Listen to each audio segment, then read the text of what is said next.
Hello friends, welcome back to the Manzil Bharat. कैसे हैं आप सब? I hope you all are fine और पूरी मेहनत के साथ आप अपने एग्ज़ाम की प्रिपरेशन कर रहे होंगे। आज जिस टॉपिक पे हम MCQs डिस्कस करने वाले हैं that is general knowledge with respect to India. आपका जो कांस्टेबल का एग्ज़ाम होने वाला है उसमें 25 मार्क्स का एक कॉम्पोनेंट है general knowledge with respect to India, जिसमें polity, history, geography, important dates, awards, personalities, इन सब से रिलेटेड क्वेश्चंस पूछे जाएंगे। तो आज हम टोटल 25 क्वेश्चंस को डिस्कस करेंगे और वो पूरे मिक्स रहने वाले हैं। आई हैव ट्राइड कि हर टॉपिक से एटलीस्ट एक क्वेश्चन मैं आपके साथ डिस्कस करूं। आगे बढ़ने से पहले आप लोगों के लिए एक रिमाइंडर कि हमारी जो मंजिल भारत ऐप है उस पर टेस्ट सीरीज जो है कांस्टेबल के एग्जाम की वो लॉन्च हो चुकी हैं। 99 की रुपीज़ पे आपको टेस्ट सीरीज के साथ साथ, जो कि टोटल 5 आपको मिलेंगी, उसके साथ साथ आपको PDF नोट्स भी प्रोवाइड कराए जाएंगे। और ये जो टेस्ट सीरीज है इसे प्रीवियस जो पैटर्न रहा है JKSSB का और जो सिलेबस है उसके हिसाब से जो है पूरा प्रिपेयर किया गया है। जो शेड्यूल रहने वाला है टेस्ट का दैट इज हियर। पहला टेस्ट जो है वो ऑलरेडी ऐप पे अपलोड हो चुका है, बच्चे उसे अटेम्प्ट भी कर रहे हैं। 1 नवंबर को वो अपलोड हो गया है। नेक्स्ट आपको 9 नवंबर को मिलेगा, then 16th, 20th and 23rd नवंबर। सो जो प्रैक्टिस होती है MCQs की वो आपकी प्रिपरेशन का एक बहुत इंपॉर्टेंट पोर्शन होता है। तो आई एडवाइज यू कि आप ज़्यादा से ज़्यादा MCQs को सॉल्व करें ताकि आपकी प्रैक्टिस जो है वो स्ट्रेंथन आउट हो और आप उसके लिए इस टेस्ट सीरीज को परचेज कर सकते हैं। ऐप का लिंक आपको डिस्क्रिप्शन बॉक्स पे मिल जाएगा। बढ़ते हैं अपने टॉपिक की तरफ। सो जो पहला क्वेश्चन है that is largest sugar mill in Asia is located. आपको बताना है एशिया की जो सबसे बड़ी शुगर मिल है वो कहाँ लोकेटेड है। Karnataka, UP, West Bengal, Maharashtra.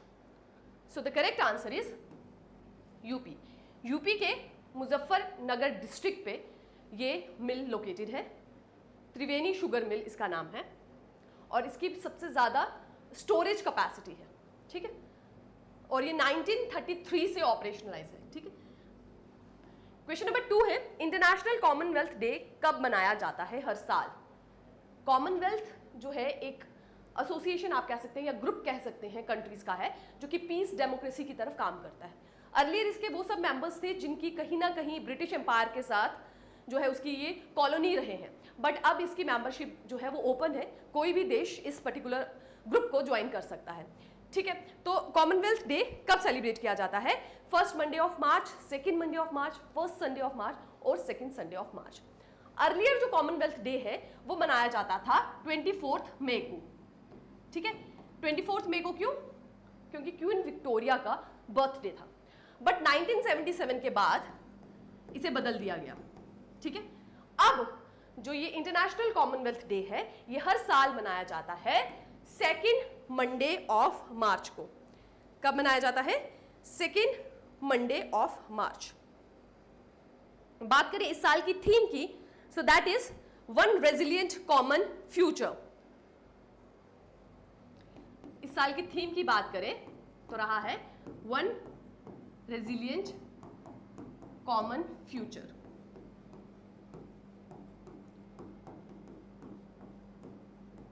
ठीक है। This is the theme of this year, transforming our common wealth. Question number 3 की तरफ बढ़ते हैं। ओके, क्वेश्चन नंबर 3 ट्रांसपोर्ट से रिलेटेड। द मैत्री एक्सप्रेस एंड बंधन express The Maitri Express and Bandhan Express trains connect India with which of the following countries? Transport भी आपके syllabus में मेंशन है, तो आपको बताना है ये दोनों जो ट्रेन्स हैं ये भारत को कौन से नेबरिंग कंट्री के साथ जोड़ती हैं। मैत्री एंड बंधन एक्सप्रेस, वेरी इंपॉर्टेंट। ये पर्टिकुलर नेबरिंग कंट्री बहुत न्यूज में रही है रिसेंटली, तो करंट अफेयर्स के हिसाब से भी बहुत इंपॉर्टेंट हो जाता है ये क्वेश्चन। म्यांमार, पाकिस्तान, नेपाल या बांग्लादेश। सो the correct answer is Bangladesh. मैत्री और बंधन एक्सप्रेस जो है वो भारत को जोड़ती हैं बांग्लादेश के साथ। ये रन करती हैं इंडिया के कोलकाता स्टेट से बांग्लादेश के ढाका एरिया तक, ठीक है। पैसेंजर ट्रेन सर्विस है। पीपल टू पीपल कॉन्टैक्ट को ये एनहांस करती है भारत और बांग्लादेश के बीच में। Question number 4 again from an important day. National science day in India is celebrated on. National Science Day in India is celebrated on 30 April, 14 February, 28 February, 23 March. I hope इसका answer सबको पता होगा and that is 28 Feb. क्यों मनाया जाता है ये आप मुझे कमेंट सेक्शन में बताएंगे। 28 फरवरी को भारत में नेशनल साइंस डे क्यों मनाया जाता है ये आप मुझे बताएंगे। डिस्कवरी हुई थी जिसकी वजह से नोबेल प्राइज भी भारत को मिला था फिजिक्स पे, ठीक है। इसका आप रीजन मुझे कमेंट सेक्शन में बताएंगे। Question number 5, books and author आपके सिलेबस में मेंशन है तो ये उससे रिलेटेड एक क्वेश्चन है। Who is the author of the book, who is the author of the book named unbreakable. अब देखिए बुक्स एंड ऑथर्स तो बहुत हैं, न्यूमरस हैं, बट जो न्यूज़ में रहे हैं, जो करंट अफेयर्स से या इंपॉर्टेंट पर्सनालिटीज जो बहुत ज़्यादा न्यूज़ में रही हैं उनसे रिलेटेड होते हैं तो वो हमारे लिए इंपॉर्टेंट हो जाते हैं। अदरवाइज तो there are huge number of books and authors which you need to remember, उनमें से कोई भी एग्जाम में पूछा जा सकता है। सो क्वेश्चन पूछ रहा है कि who is the author of the book named unbreakable. Mary Kom, Ahmad Faraz, Vijay Dasda, none of these.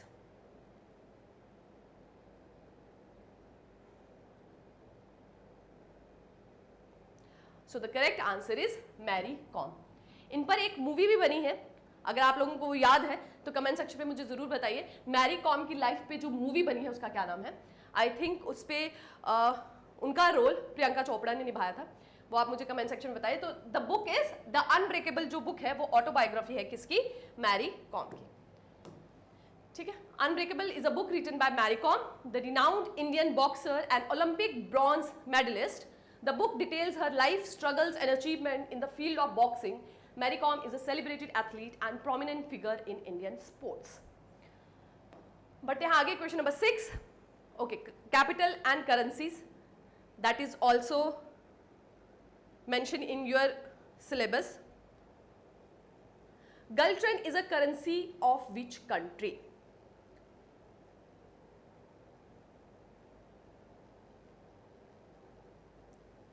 गल्ट्रम is a currency of which country, आपको ये बताना है।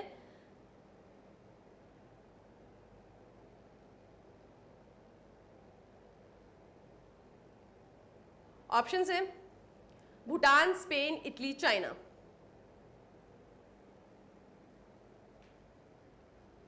सो the correct answer is Bhutan. Bhutan is the correct answer. Neighbouring country है हमारी, इंपॉर्टेंट हो जाता है, ठीक है। Ngultrum is the official currency of Bhutan and Bhutan is a landlock country in South Asia located in the eastern Himalayas. Gultram is abbreviated as BTN and is used alongside the Indian rupee in Bhutan. So भारतीय रुपी के साथ साथ इस particular currency को भी भूटान में use किया जाता है।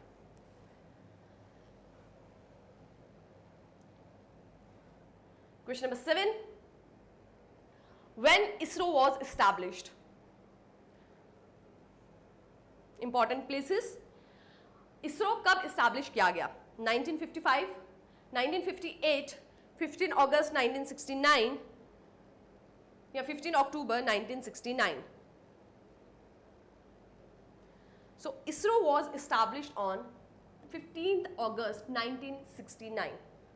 15 अगस्त 1969 को इंडियन स्पेस रिसर्च ऑर्गेनाइजेशन को एस्टैब्लिश किया गया।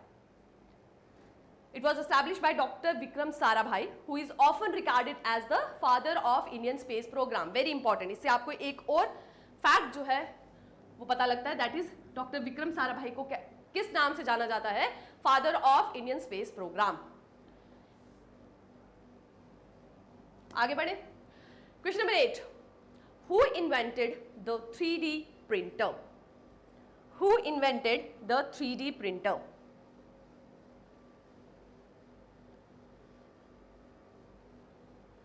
अपना करेक्ट आंसर मार्क कीजिए।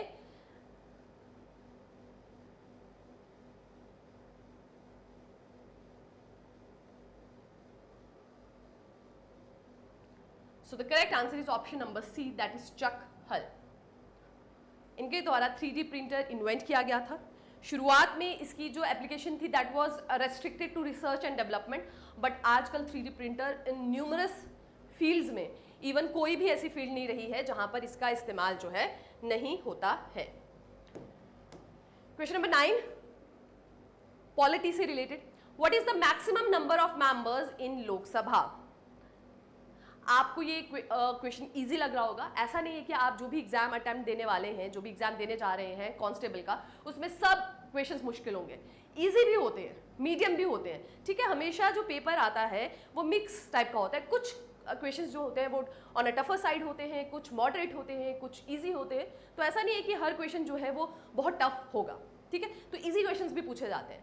So what is the maximum number of members in Lok Sabha? 512, 542, 550, 532। सो लोकसभा में मैक्सिमम नंबर ऑफ जो एमपीज हैं वो कितने होते हैं? सो अर्लियर इट वाज 552, लेकिन जो 2 नॉमिनेट होते थे एंग्लो इंडियन कम्युनिटी से, अब वो नहीं होते। तो now the maximum strength is 550। Question number 10। Yes, question number 10। Fatehpur Sikri was founded as the capital of the Mughal empire. History से रिलेटेड क्वेश्चन है। सो आपको बताना है कि फतेहपुर सीकरी जो है, जगह जो है, वो कैपिटल की तरह, राजधानी की तरह, एक मुगल एम्परर की राजधानी की तरह जो है एस्टैब्लिश किया गया था। किस मुगल एम्परर के द्वारा? जहांगीर, अकबर, बाबर या Humayun? So Fatehpur Sikri was founded as the capital of Mughal empire by emperor Akbar. Emperor Akbar ने फतेहपुर सीकरी को अपनी राजधानी की तरह जो है वो एस्टैब्लिश किया था।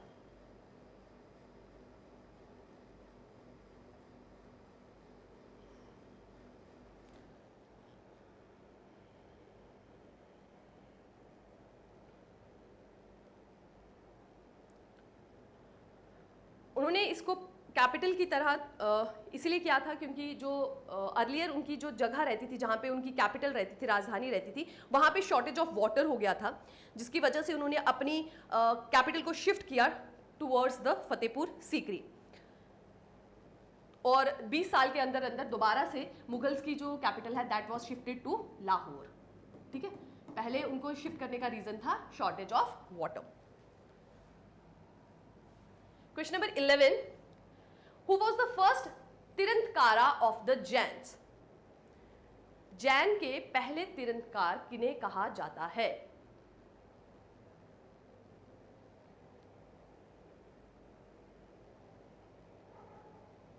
Who was the first तीरंदकार of Jains?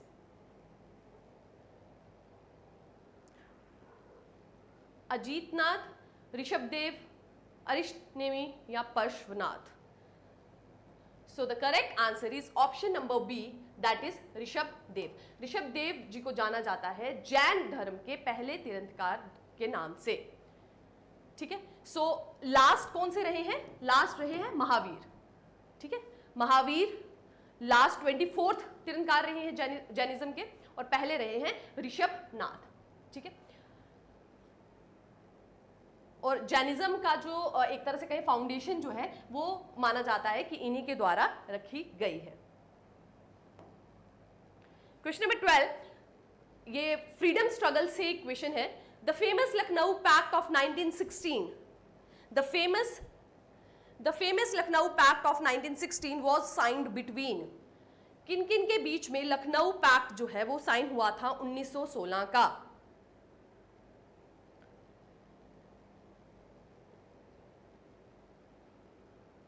Mahatma Gandhi, Mohammad Ali Jinnah, Bal Gangadhar Tilak and Aga Khan? Mahatma Gandhi and Aga Khan, Bal Gangadhar Tilak and Mohammad Ali Jinnah. 1916 का जो लखनऊ पैक्ट हुआ था वो किन किन के बीच में हुआ था? इंडियन नेशनल कांग्रेस और मुस्लिम लीग की तरफ के बीच में। इंडियन नेशनल कांग्रेस को रिप्रेजेंट कर रहे थे बाल गंगाधर तिलक, और मुस्लिम लीग से थे मोहम्मद अली जिन्ना।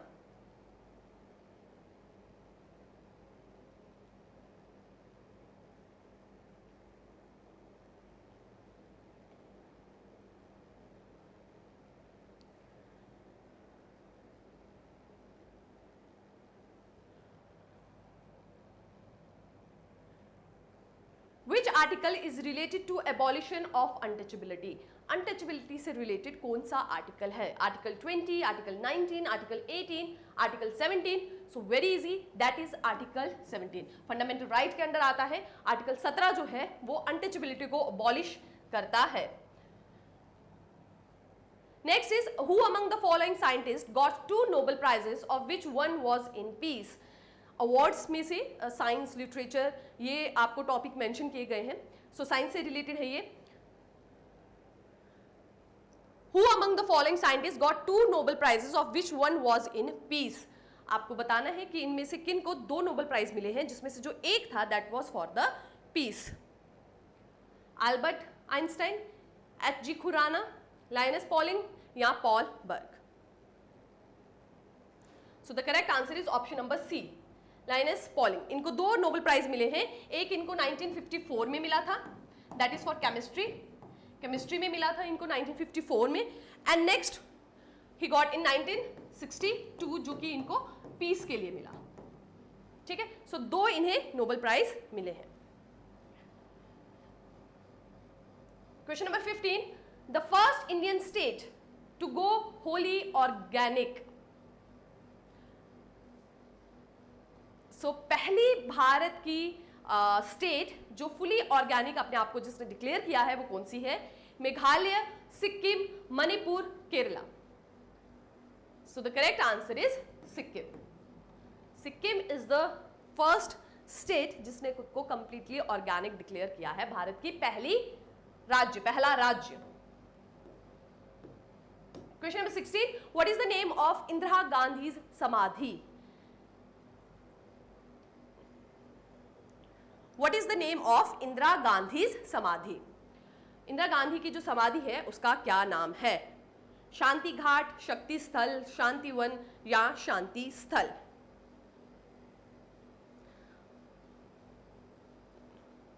So that is called as शांति स्थल। शांति स्थल जो है वो इंदिरा गांधी जी की समाधि का नाम है। और शांतिवन की बात करें तो वो किन की समाधि है? शांतिवन वो है हमारे पहले प्रधानमंत्री दैट इज पंडित जवाहरलाल नेहरू जी की।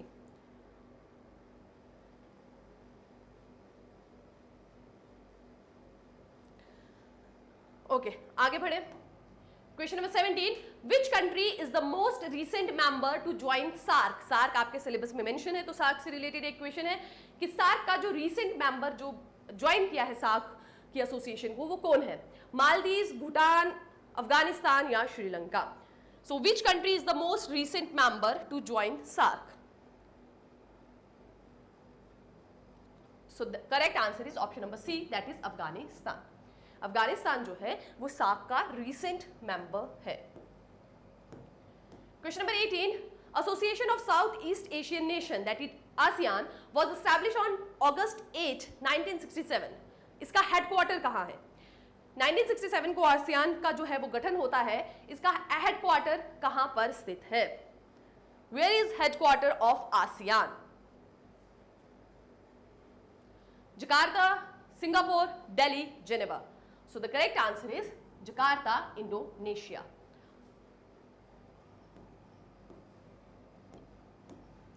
Question number 19, which day is observed as United Nation day every year? UN day उस दिन मनाया जाता है जब यूनाइटेड नेशन का गठन हुआ था। उस दिन को हर साल यूनाइटेड नेशन डे की तरह सेलिब्रेट किया जाता है। कौन सा है वो दिन? 22 अक्टूबर, 23 अक्टूबर, 24 अक्टूबर या 25 October? So the correct answer is option number C, 24 October. 24 October को हर साल यूनाइटेड नेशन डे सेलिब्रेट किया जाता है। ओके, इसकी जो आगे की डिटेल है वो वीडियो पॉज करके आप रीड आउट कर सकते हैं। Question number 20. Now this is from everyday science. This is also a topic that is mentioned in your syllabus. So everyday science से एक question. Which of the following is the chemical name of vinegar? Vinegar का chemical name क्या है जो अक्सर घरों में पाया जाता है, घरों में यूज किया जाता है, पिकल्स वगैरह में यूज किया जाता है। ठीक है, इवन जो चाइनीज फूड होते हैं उसमें भी विनेगर का बहुत ज्यादा इस्तेमाल होता है। सो उसका केमिकल नेम क्या है? Sodium nitrate, dilute acetic acid, chloride of lime या कैल्शियम? सो कैल्शियम तो नहीं हो सकता है ना, इसे तो आप पहले ही एलिमिनेट कर सकते हैं। सो करेक्ट आंसर क्या हो जाएगा? एसिटिक एसिड कहते हैं डाइल्यूट फॉर्म में, क्योंकि जो भी विनेगर हमारे घरों में जो भी खाने में यूज किया जाता है that is the dilute form of acetic acid. ठीक है, सो chemical name of vinegar is dilute acetic acid. Option में एसिटिक एसिड भी हो सकता है सिर्फ, आप उसे भी मार्क कर सकते हैं। Okay, question number 21, what is the position of the earth, ये ज्योग्राफी से रिलेटेड है। What is the position of the earth, what is the position of the earth in its orbit when it is at the greatest distance from the sun that causes the northern summer cold? उस position पे जब जो धरती है वो सूरज से greatest distance पे, मतलब बहुत दूर होती है, और उस टाइम पे नॉर्दर्न हेमिस्फीयर में क्या होता है, causes the summer in the northern hemisphere, क्योंकि हमारी जो अर्थ है वो थोड़ी सी टिल्टेड है, ठीक है। सो उसकी वजह से जो है, और इसके रेवोल्यूशन की वजह से जो है सीजन चेंज होते हैं। सो उस डिस्टेंस को जब अर्थ जो है सन से बिल्कुल दूरी पर होती है उसे क्या कहते हैं, एपिहीलियन, पेरिहीलियन, पेरिग्री या apogee?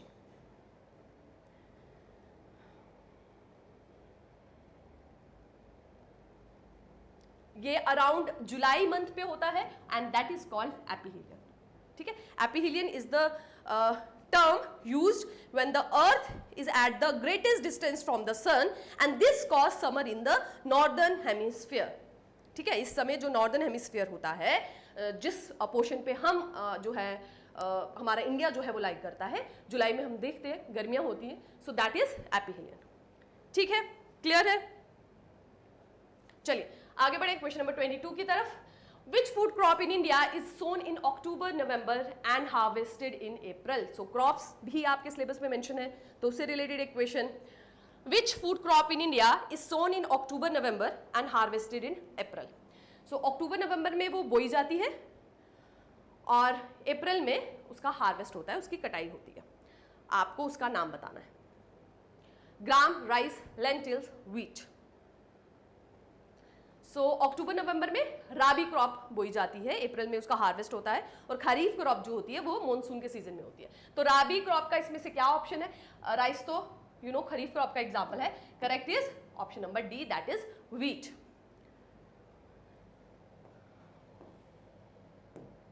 Question number 23, where can one find the wide difference in day and night temperature in India? Bharat के कौन से जगह पर सबसे ज्यादा दिन और रात के टेम्परेचर में आप डिफरेंस को महसूस कर सकते हैं? Where can one find a wide difference in day and night temperature in India? ठीक है, अंडमान निकोबार आइलैंड पे, गोवा में, थार डेजर्ट में, केरला में। अब आप यहां पे एक चीज में नोटिस करेंगे कि तीन जो ऑप्शन है ना, वो तीनों के तीनों समुद्र के पास के हैं, कोस्टल एरियाज के हैं, और समुद्र के पास आप देखेंगे कि टेम्परेचर में उतना ज्यादा वेरिएशन देखने को नहीं मिलता है, ठीक है। सीजन भी ऑलमोस्ट सेम टाइप का रहता है, कुछ ज्यादा वेरिएशन नहीं मिलती, that is because of the sea, ठीक है। तो अंडमान निकोबार का बात करें, गोवा की बात करें और केरला की बात करें, ये सब कोस्टल में आ जाते हैं, सी के पास आते हैं, ठीक है। तो सबसे ज्यादा वेरिएशन आपको कहां देखने को मिलेगा? करेक्ट आंसर क्या हो जाएगा हमारा? थार डेजर्ट, ठीक है। Correct answer will be option number C, that is Thar desert. Question number 24, Which one of the following mountain peaks of Himalaya is not in India? इनमें से कौन सी ऐसी पर्वत श्रृंखला है जो भारत में नहीं पाई जाती? Annapurna, Nanda Devi, mount Kamet, Kanchenjunga.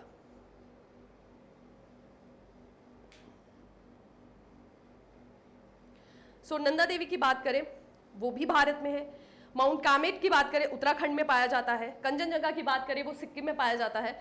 So the correct answer is Annapurna. Annapurna जो है वो नेपाल में मिलती है, भारत में नहीं। सो करेक्ट आंसर हो जाएगा ऑप्शन नंबर ए। सो आज के सेशन का जो लास्ट क्वेश्चन है that is question number 25, Bhutan is surrounded by which of the following Indian states?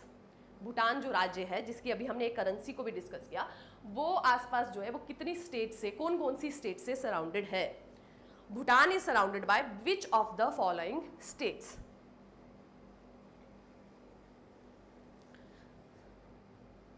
देखिए अपना ऑप्शन मार्क कीजिए। सो भूटान की अगर हम बात करें, उसकी एक साइड पे वेस्ट बंगाल है, सिक्किम है, असम है एंड अरुणाचल प्रदेश है। सो सही आंसर हो जाएगा हमारा असम, अरुणाचल प्रदेश, वेस्ट बंगाल एंड सिक्किम। सो यहाँ पे तो बिहार है, ये एलिमिनेट हो जाएगा, बिहार है यहाँ पे भी, यहाँ पे भी। सो करेक्ट आंसर हो जाएगा हमारा ऑप्शन नंबर ए। क्लियर? सो इसके साथ आज हमने 25 क्वेश्चंस को डिस्कस किया है। आई हैव ट्राइड कि मैक्सिमम जो आपके टॉपिक मेंशन है उसमें से मैं क्वेश्चन आपके लिए लेके आऊँ और उसे हम डिस्कस करें।